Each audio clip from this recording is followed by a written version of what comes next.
पिछले क्लास में हम लोग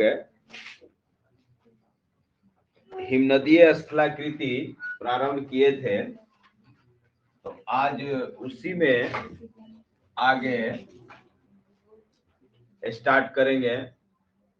कल देखे थे हिमनद द्वारा पहला जो मुख्य स्थलाकृति बनाई जाती है यू शेप्ड वैली, दूसरा हैंगिंग वैली।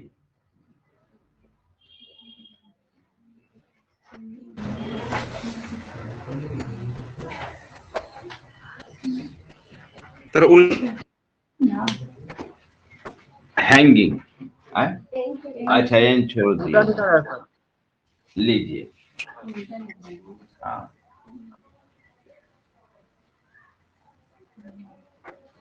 Hanging valley. तो हैंगिंग वैली कल दिखलाए थे कि क्या होता है। चलिए फिर आज दिखला देंगे। हैंगिंग वैली के विषय में लिखिए, देखे थे आप लोग। 1 मिनट रुकिए, फिर से दिखला देते हैं। देखिए दिखाई दे रहा है, अब आएगा। ये इसी को देखिए, थोड़ा सा फंस रहा है, स्लो चल रहा है। ये है मेन वैली, इसी से होकर ग्लेशियर गुजरता है। अभी गुजर चुका है, इसीलिए खाली खाली दिख रहा है। जाड़े के दिन में जब बर्फबारी होगी तो ये सब बर्फ से भर जाएगा, और उसके ऊपर ये जो वैली दिखाई दे रहा है जिसमें से पानी झरना जैसा आ रहा है ना, इसी को कहते हैं लटकती घाटी। कि ये जो घाटी है नीचे वाली घाटी पर टंगी हुई प्रतीत हो रही है। और इसका नेचुरल अगर देखना होगा तो नेचुरल दिख रहा है, देखिए ये। तो ये नीचे जो है मेन घाटी है, ये ऊपर वाली है हैंगिंग वैली, ये है नेचुरल। तो जो स्केच होता है वो तो अलग है, और नेचुरल रियल में अलग ही रहता है। ये भी स्केच ही है, थोड़ा सा आज फंस रहा है, देखिए। और भी है अपना,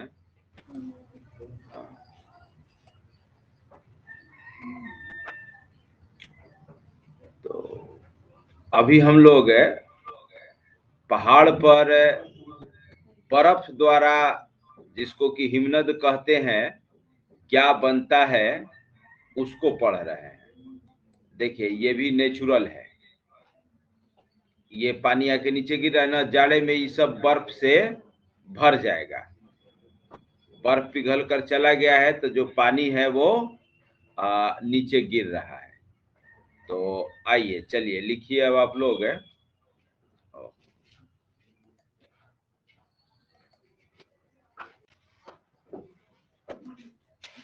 लिखिए।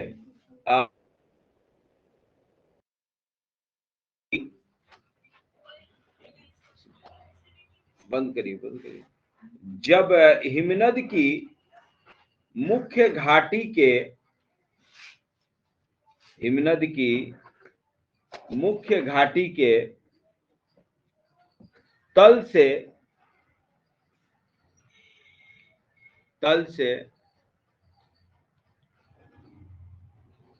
उसमें मिलने वाली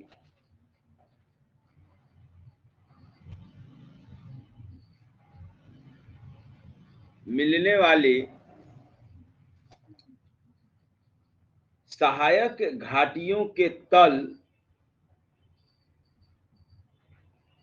सहायक घाटियों के तल अधिक ऊंचे होते हैं,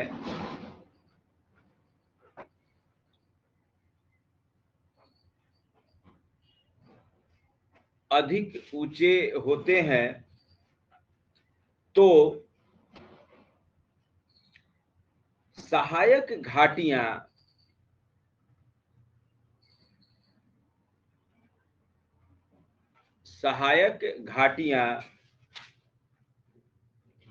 मुख्य घाटी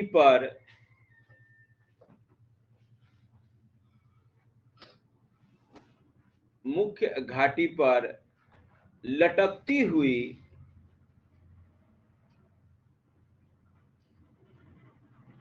प्रतीत होती हैं।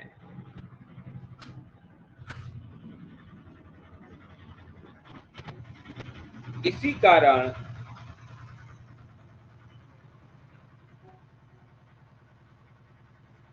इन्हें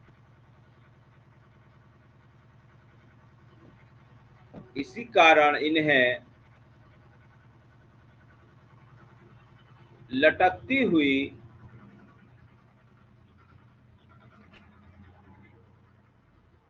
घाटियां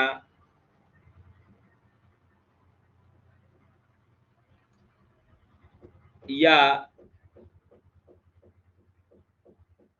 निलंबित घाटियां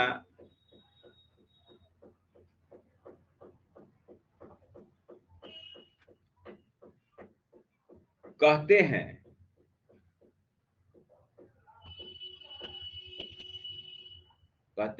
पैराग्राफ चेंज करके लिखिएगा। लिखिए, हिम के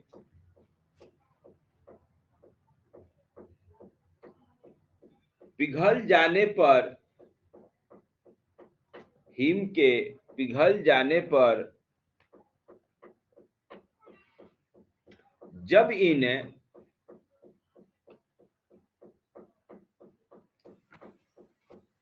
लटकती घाटियों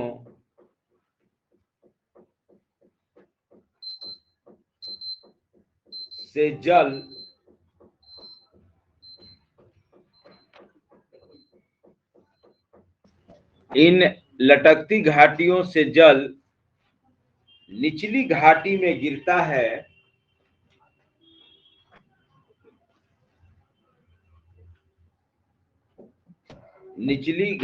गिरता है तो प्रपात का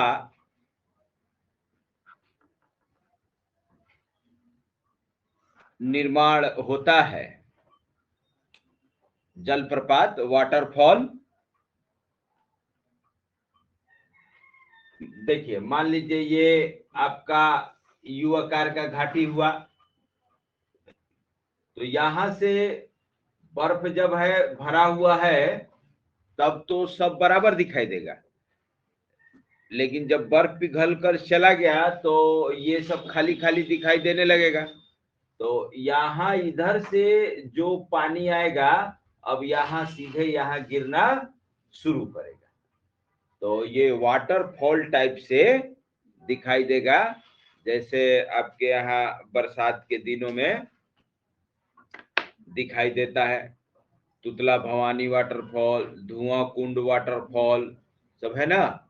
तो उसी टाइप से पानी पर्वत से नीचे गिरता हुआ दिखाई देगा। तो आइए लिखिए, इस कारण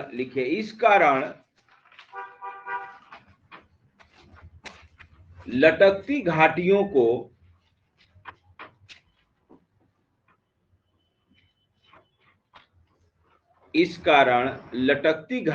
को प्रपाती घाटियां, जलप्रपात जो कहते हैं उसी से प्रपाती शब्द बना है। प्रपाती मतलब गिरना। प्रपाती घाटियां भी कहा जाता है।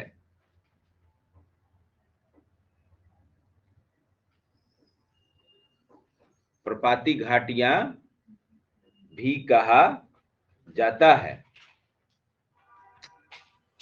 तो चलिए, ये देख लिया आप लोग यू आकार की घाटी, हैंगिंग वैली। अब लिखिए अगला, सर्क, CIRQUE। CIRQUE, सर्क, या इसको कोरी भी कहते हैं, CORRIE।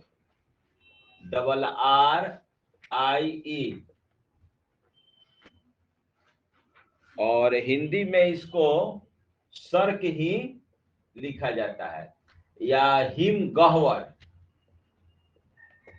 हिमगह्वर।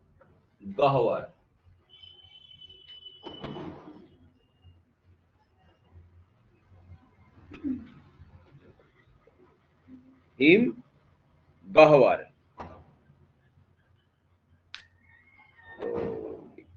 ये क्या होता है हिमगह्वर?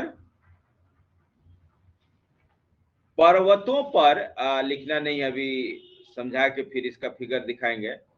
पर्वतों पर जिस गड्ढे में बर्फ इकट्ठा होता है, जैसे बर्फबारी हो रही है, तो जहां जहां गड्ढा होगा वहां वहां बर्फ इकट्ठा होगा। तो पर्वतों पर जिस गड्ढे में बर्फ एकत्रित होती है, इकट्ठा होता है, उसी को कहते हैं हिम गह्वर। गह्वर मीन्स गड्ढा। आइए देखिए,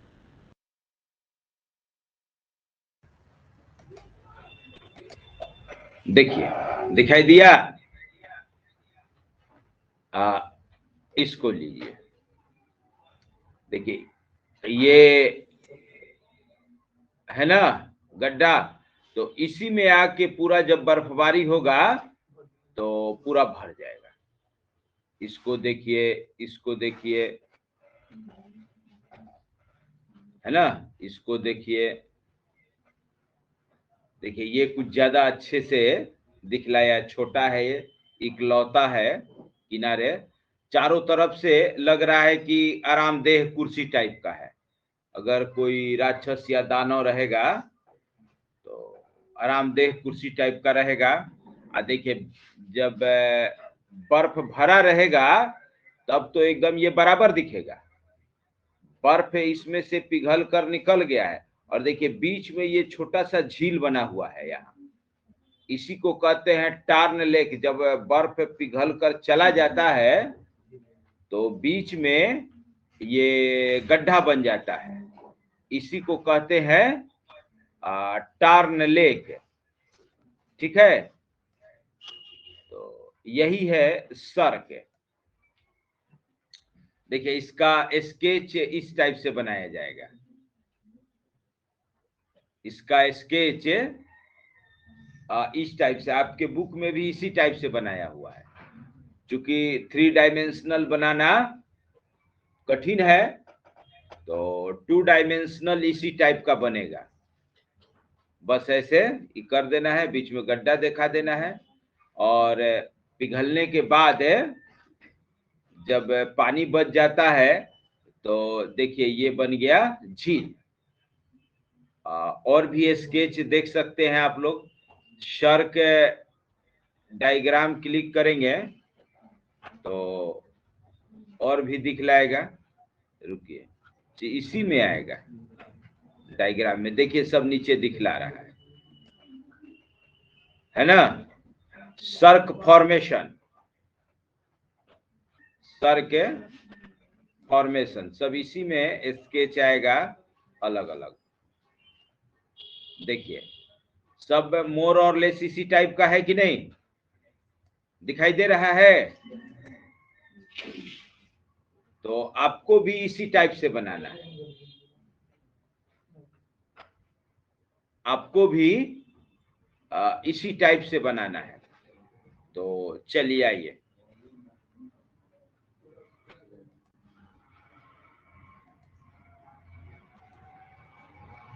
देखिए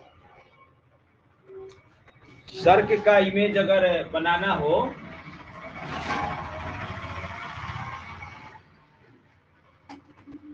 तो कुछ नहीं, जैसे वो बनाया है अपना,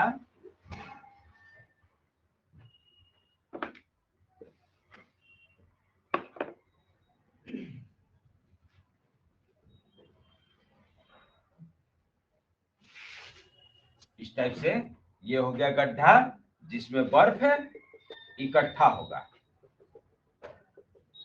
ठीक है, तो आइए पहले लिख लीजिए, तब इसको बनाइएगा। लिखिए कि पर्वतीय क्षेत्र में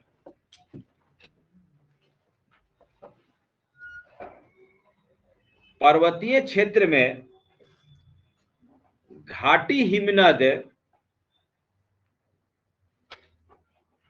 पर्वतीय क्षेत्र में घाटी हिमनद द्वारा उत्पन्न स्थल रूपों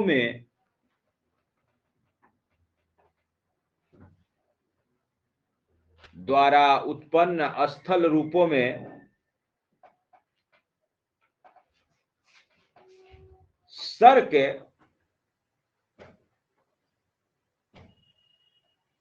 सर्वाधिक महत्वपूर्ण है। सर्क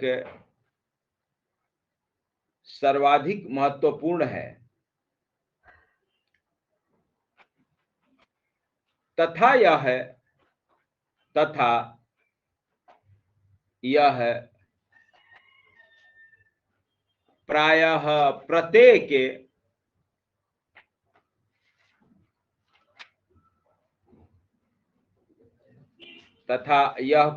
प्रत्येक हिमानीकृत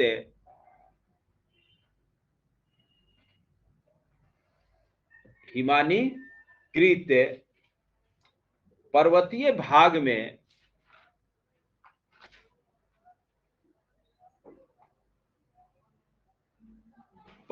भाग में मिलता है।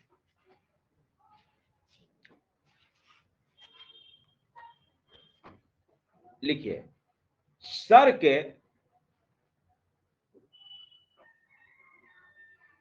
सर्क हिमनद की घाटी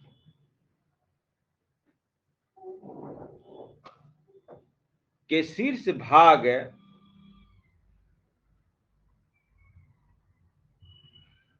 पर एक अर्धवृत्ताकार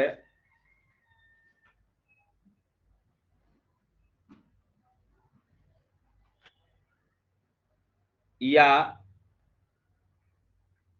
कटोरे के आकार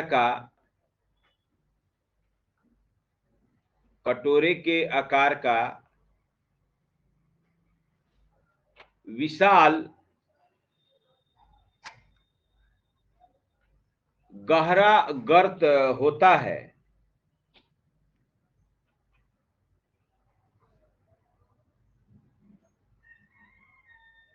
जिसका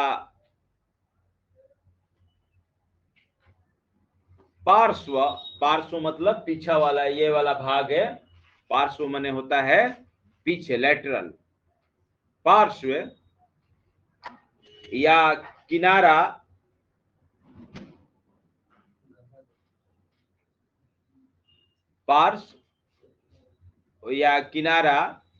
खड़े ढाल वाला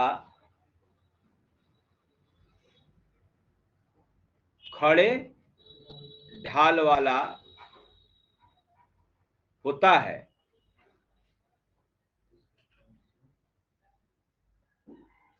खड़े ढाल मतलब देखिए, ये जो इस दीवार की जो स्लोप है बिल्कुल ऐसे सीधी है, दीवार की जो ढाल है बिल्कुल सीधी है, तो इसी को कहा जाता है कि इसका पार्श्व, पीछे वाला भाग खड़े ढाल का होता है। चलिए, कि सर्क का आकार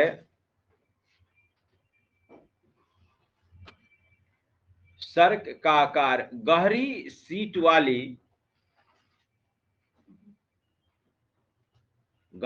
वाली आराम कुर्सी, आर्म चेयर जो होता है हाथ धर के बैठने वाला, उसी को आराम कुर्सी कहते हैं।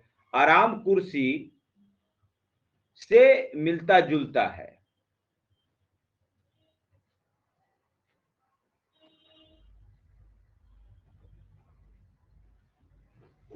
लिखिए, सर्क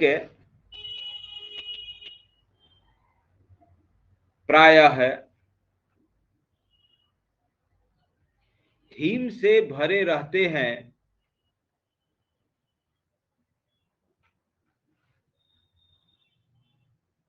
हिम से भरे रहते हैं, इसलिए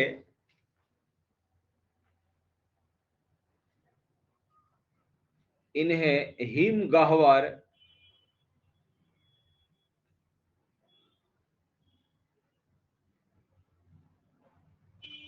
या हिमगर्त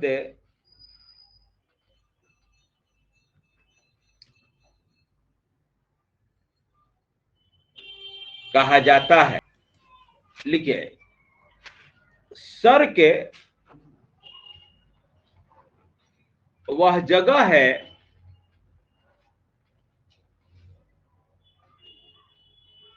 जहां पर हिम एकत्रित होकर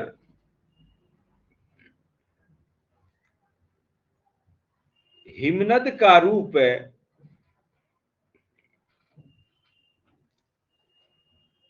धारण करते हैं या हिमनद का रूप लेते हैं। ठीक है, ये स्पेशली मेंस में नहीं भी लिखेंगे तो काम चलेगा, जेनू इस सब में काम आएगा कि सर्क को, लिखिए सर्क को, हाँ, विभिन्न स्थानों पर, सर्क को विभिन्न स्थानों पर अलग अलग नामों, अलग अलग नामों जैसे जैसे कार, कार KAR, ब्रैकेट में लिख दीजिएगा जर्मन, जर्मनी में इसको कार कहा जाता है। CWN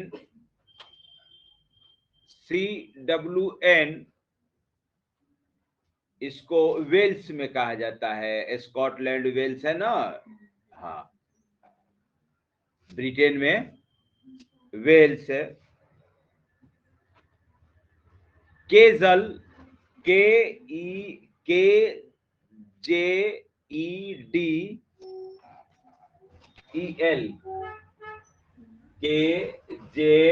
KJDEL, ये स्वीडिश है, स्वीडन में, या स्कैंडेवियन भी इसको कहते हैं, सबको मिला के स्कैंडेवियन। हाँ, क्या सेंटेंस था शुरू में? इत्यादि अन्य अलग अलग नामों से भी जाने जाते हैं, जैसे, हाँ ठीक है, फुल स्टॉप कर दीजिए। अगला लिखिए, अगला स्थलाकृति है टार्न, TARN,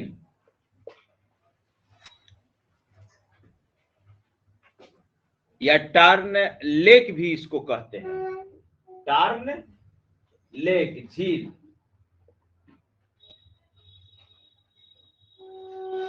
तो सर्क में जब बर्फ चला जाता है और बचे हुए बर्फ जब पिघल जाते हैं तो यहाँ एक झील का निर्माण होता है, यहाँ एक झील का निर्माण होता है, इसी झील को कहते हैं टार्न लेक है। तो लिखिए, लिखिए कि सर्क के बेसिन में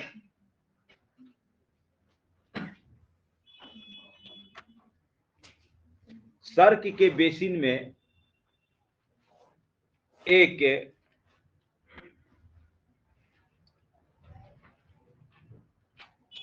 झील का निर्माण होता है,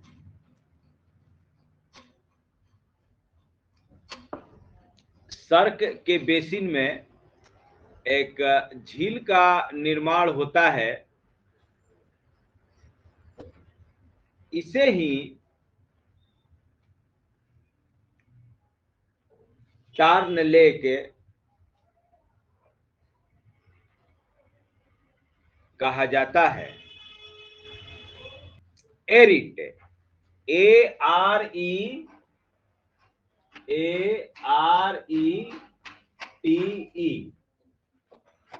और हिंदी में इसको औरेत या तीक्ष्ण कटक।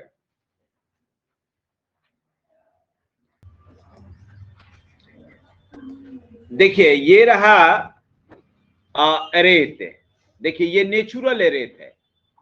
पहले डायग्राम दिखला देते हैं। देखिए दो ग्लेशियर के, ये दो सर्क के बीच में जो दीवार होता है, देखिए ये एक सर्क हो गया, गड्ढा हुआ ना है, तो गड्ढा में जब निकल गया तो बन गया टार्न, लिखा है टार्न लेक। एक सर्क ये हो गया, एक सर्क इधर पीछे हो गया, और बीच में ये जो दीवार हो गया उसी को कहते हैं अरेत। नेचुरल देखिए ये रहा, नेचुरल एकदम है ऐसे खड़ा रहेगा।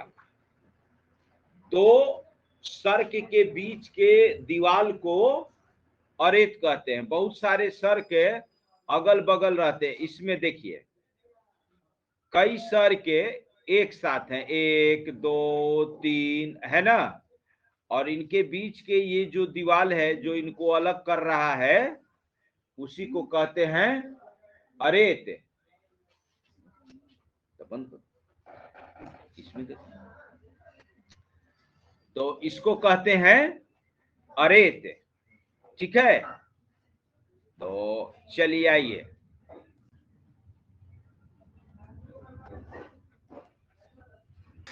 लिखिए अरेत के विषय में लिखिए। देख लिए अरेत क्या होता है। देखिए पर्वतीय भागों में आप अपने शब्द में भी इसको लिख सकते हैं कि दो सर्क के बीच के दीवार को अरेत कहते हैं, बस और कुछ नहीं। देखिए पर्वतीय भागों में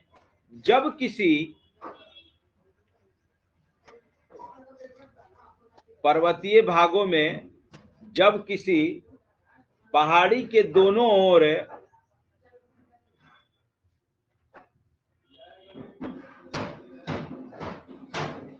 अर्धवृत्ताकार गर्त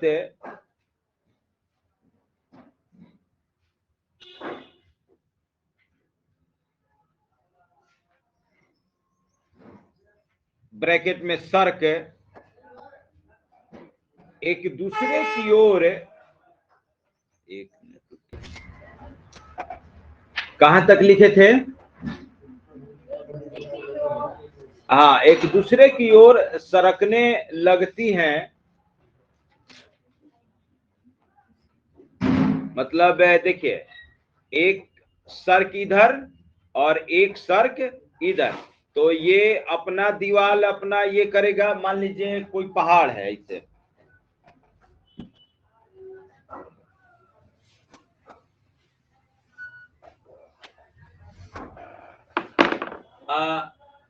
ऐसे कोई पहाड़ है अपना, मान लीजिए इधर एक सर्क बन रहा है और एक सर्क इधर बन रहा है। तो धीरे धीरे सर्क इस दीवार का अपर्दन करेगा और इसको पीछे ढकेलता रहेगा, ये इधर से और ये इधर से, ऐसे ऐसे, और करते करते लास्ट में अपना एकदम इस टाइप का हो जाएगा, ऐसे। एक सर्क ये हो गया, एक सर्क ये हो गया, पहाड़ गायब हो गया और बीच में इनके ये एकदम नुकीला दीवार टाइप का खड़ा रह गया। तो इसी को कहते हैं एरेत या अरेत। ठीक है, चलिए तो सरकने लगते हैं। लिखिए तो उनके मध्य मध्य भाग अपरदित होकर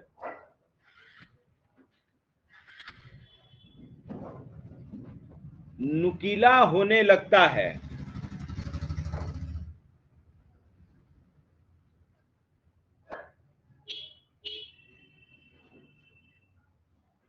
नुकीला होने लगता है। लिखिए, और यह है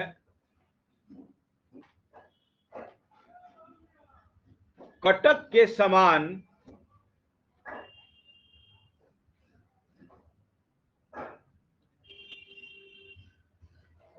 प्रतीत होता है।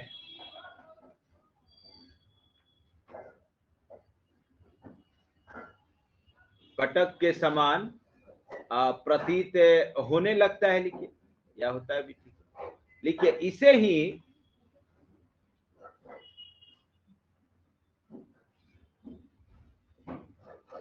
इसे ही अरेत कहते हैं।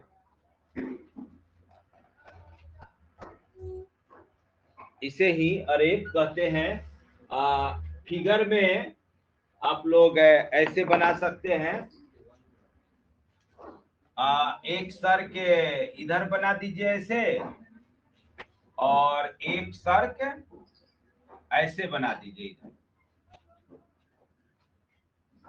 तो इसको लिख दीजिए सर्क, और ये हो गया सर्क, और ये बीच का वाला भाग हो गया अरेत। तो इसी टाइप से बना लीजिए, इसी टाइप से बना लीजिए। अगला टॉपिक है हॉर्न। लिखिए, अगला टॉपिक है हॉर्न, या हिंदी में इसको कहते हैं श्रिंग। श्रिंग मतलब सींग है। गाय बैल का सींग होता है ना, तो एकदम नुकीला कैसे ऐसे खड़ा रहता है, तो इसी को कहते हैं श्रिंग। लिखिए, अगला टॉपिक है हॉर्न। तो हॉर्न बनता कैसे है, इसको आप लोग देखेंगे कि कई जब शर्क, जैसे देखिए, एक इधर से हो गया, एक इधर से हो गया, मान लीजिए एक इधर से हो गया, एक इधर से हो गया, सबका बैक पोजीशन एक जगह मिलता है। सबका बैक पोजीशन एक जगह मिलता है। तो ये क्या होता है, इधर वाला ग्लेशियर इस दीवार का आपर्दन करते करते इसको पीछे ढकेलेगा। ये वाला जो ग्लेशियर है अपने दीवार को पीछे करते करते इसको पीछे ढकेलेगा। तो सब पीछे ढकेलता जाएगा, और लास्ट में सब एक जगह मिल जाएगा, और वही सींग के जैसा खड़ा हो जाएगा। उसी को कहा जाता है हॉर्न। और वर्ल्ड फेमस है मैटर हॉर्न।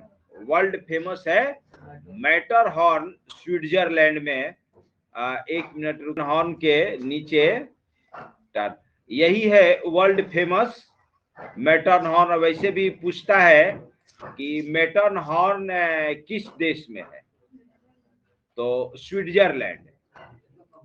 चलिए, तो आइए अब हम लोग अपने टॉपिक पे आते हैं। लिखिए हॉर्न। जब किसी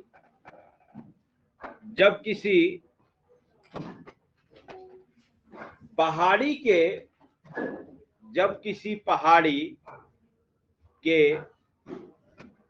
पार्श्व मतलब किनारे, जैसे ये पहाड़ी हो गया ना, इसका ये पार्श्व, ये पार्श्व, ये पार्श्व, ये पार्श्व पर कई सर्क बन जाते हैं।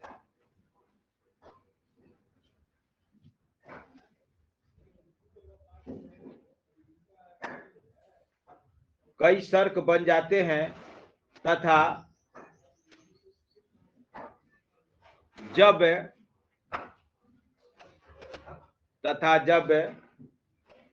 निरंतर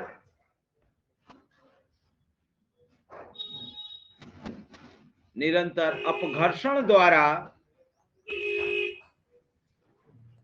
ये पीछे हटते जाते हैं तो उनके मिल जाने से या मिल जाने पर एक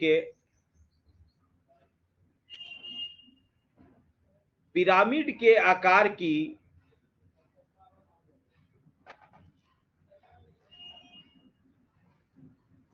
चोटी का निर्माण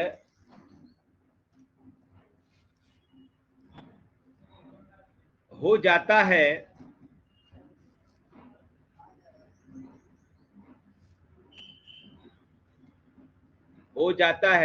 इसे ही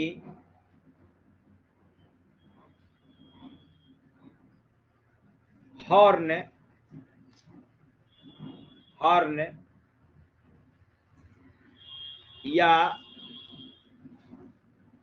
या गिरी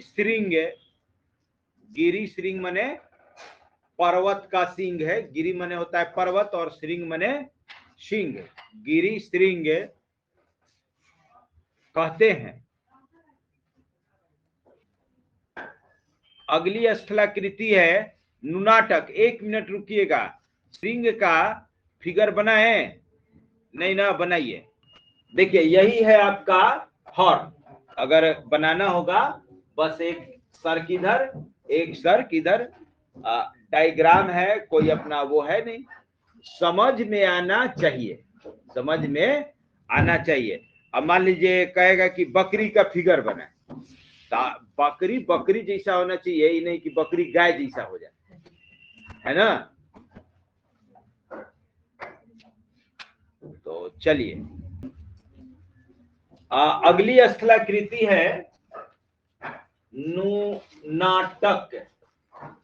वैसे नुनाटक का इमेज तो आप लोगों को बहुत कम देखने को मिलेगा।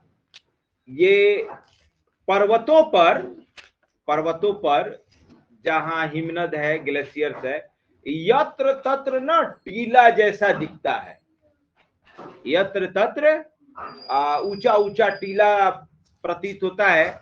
लगता है कि वो सब मजबूत ग्रेनाइट रॉक्स या कुछ ऐसे हार्ड रॉक्स हैं जिसका कि ग्लेशियर ज्यादा अपर्दन नहीं कर पाया है, अगल बगल क्षेत्र का अपर्दन कर दिया। अब जैसे मान लीजिए ये टेबल,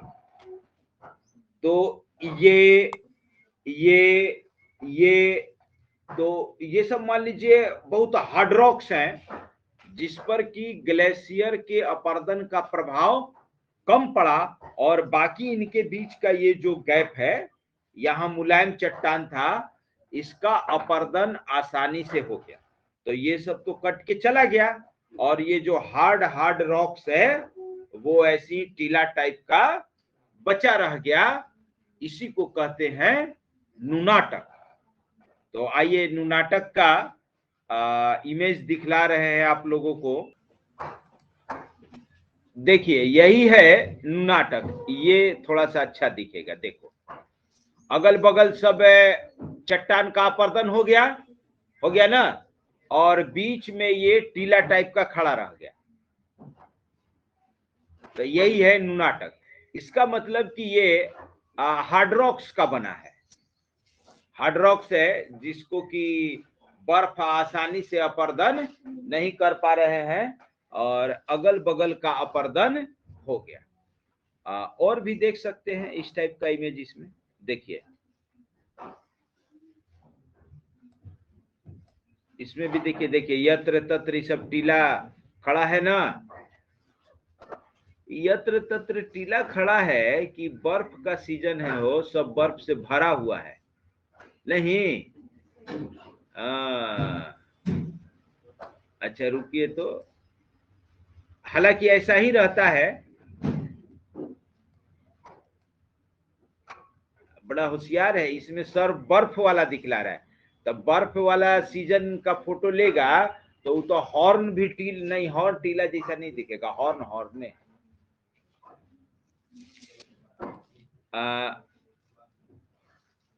यही तो एक अच्छा दिखाई दे रहा है।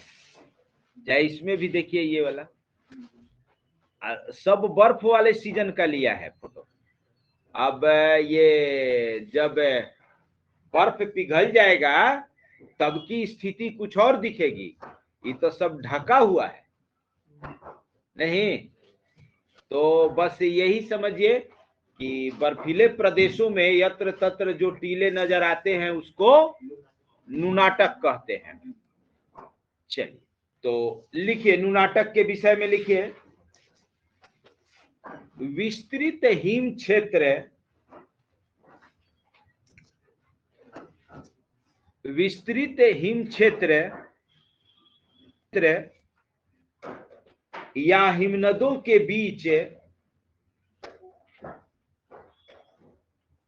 हिमनदों के बीच ऊंचे उठे टीलों या टीले जो चारों तरफ से या जो चारों तरफ से हिम से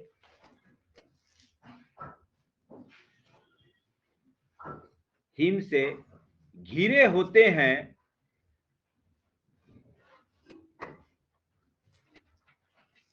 घिरे होते हैं, नुनाटक कहलाते हैं। कॉमा देके लिखिएगा, नुनाटक कहलाते हैं। लिखिए, नुनाटक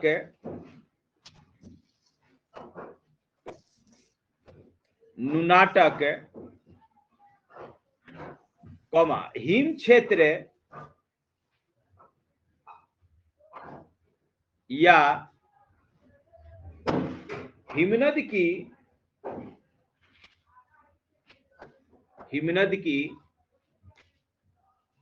विशाल राशि, हिमनद की विशाल राशि के बीच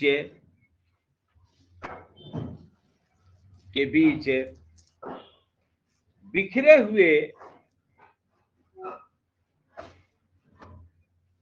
हुए द्वीप के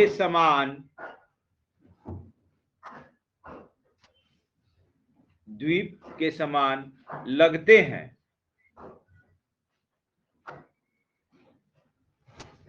लगते हैं। इसीलिए या इसी कारण से नुनाटक को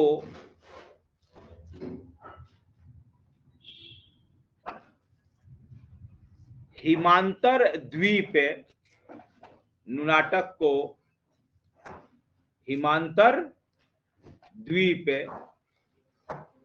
कहते हैं। पैराग्राफ चेंज करके लिखिएगा, चाहे छोड़ दीजिए।